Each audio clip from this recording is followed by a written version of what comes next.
యెషయా గ్రంథము 3వ అధ్యాయము. ఆలకించుడి, ప్రభువును సైన్యములకు అధిపతియగు యెహోవా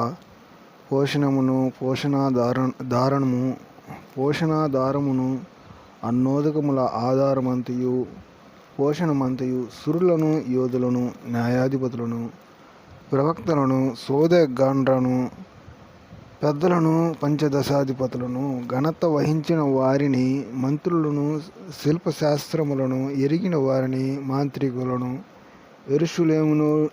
యెరూషలేములో నుండి యూదా దేశములో నుండి తీసివేయును. బాలకులను వారికి అధిపతులుగా నియమించెదను. వారు బాలచేష్టలు చేసి జనులను ఏలెదరు. ప్రజలలో ఒకడిట్లును మరి ఒకడట్లును ప్రతివాడు తన పొరుగు వానిని ఒత్తిడి చేయును.